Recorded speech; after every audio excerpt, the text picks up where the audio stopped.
السلام عليكم ورحمة الله وبركاته. أنا كنت عايز أكتب العنوان بتاع الفيديو بتاع النهاردة جولة في دماغ يسطرب.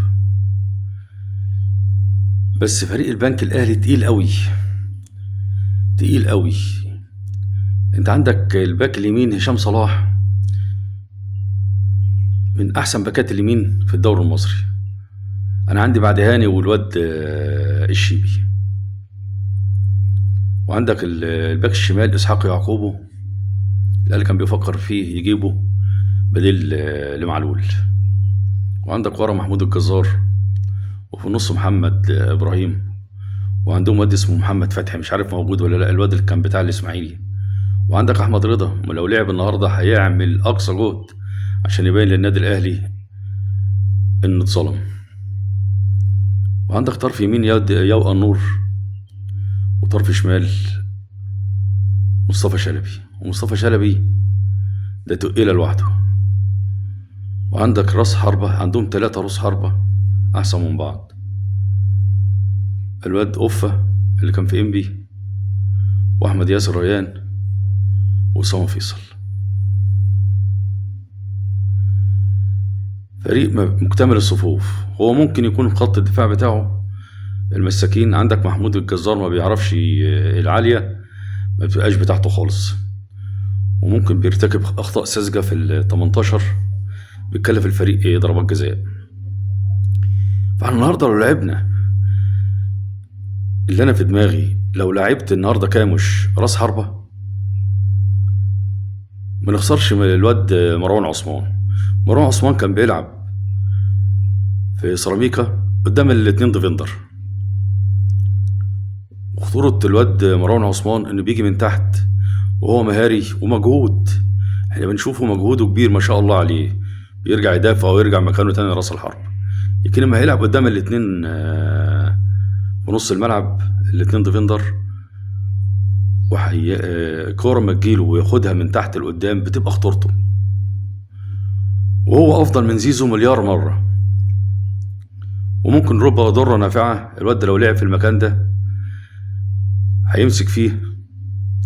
وكولر والواد زفت الطين ترب ممكن يبقى عليه في المكان ده، لأن هيبقى بيهدف ولاعيب بيلعب جماعي، ولا هيبقى إمام ولا زيزو ولا تريزيجيه.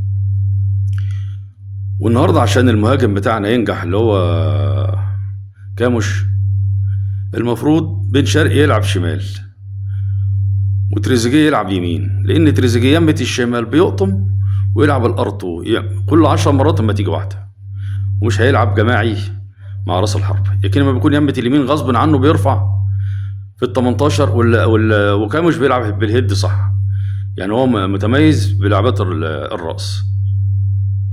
وبن شرقي ممكن يشكل ثنائي مع مروان عثمان في اللعب الضيق والهات والخد، ويبدلوا اماكنهم مع بعض. بس انا من رايي ان يبقى مروان عثمان يلعب قدام الاثنين الديفندر، مروان وديانج. ويريد ديانج يرمي شويه يمة محمد هاني علشان الواد اسحاق يعقوب. والنهارده لو لعب بالجزار انا خايف عليه، ممكن يبقى اول ماتش واخر ماتش. ولو فكر يلعب بمحمد هاني مساك تاني واحمد عيد يلعب باك يمين، هتبقى مش بطالة، هتبقى فكرة مش بطالة. وكوكا ربنا يستر عليه النهارده من يوقع النور. لكن الجبهة بتاعت لو لعب احمد عيد او محمد هاني، هيبقى الواد اللي اسمه اسحاق يعقوبه وقدامه الواد مصطفى شلبي.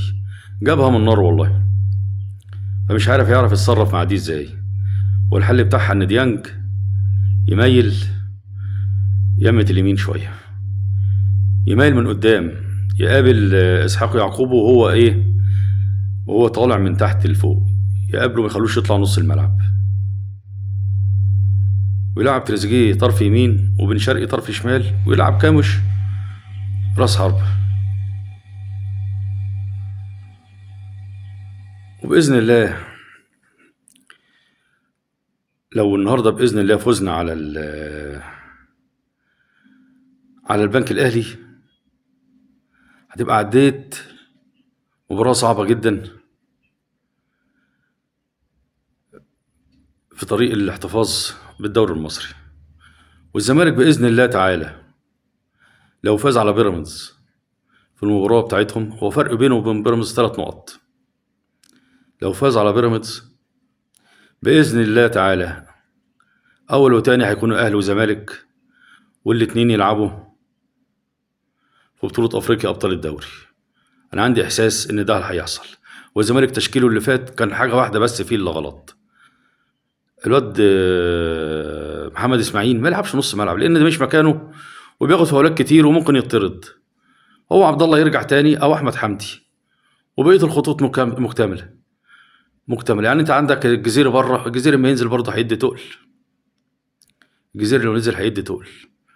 وبزيرة كده شكله بدأ يتعولق. الواد ادم كايد، ويمة اليمين الواد الدباغ، ويلعب الجزيري او الواد منسي روس حربة. باذن الله التشكيل ده يفوز على بيراميدز. لو اللعيبه جات لها ثقه في نفسها، لو فاز على بيراميدز باذن الله تعالى الدوري السنه دي هيبقى اول وتاني الاهلي والزمالك، لان فريق بيراميدز واخد هاله هو ما يستحقهاش. لو في اي دوله تانية الفريق ده ما يسمحلوش يعمل التعاقدات دي. ده انت عندك برشلونه، اللي هو برشلونه وجلاله قدره، فضل راهن الواد حمزه عبد الكريم عشان $1,000,000 علشان اللعب النظيف هناك. لازم يطلع لاعب ويدخل لاعب اقل منه في السعر.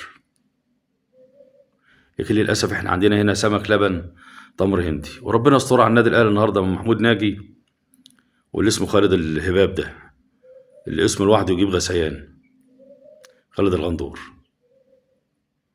وربنا كاتب لنا خير باذن الله، هنفوز النهارده باذن الله تعالى، وناخدها واحده واحده كده، واحده واحده.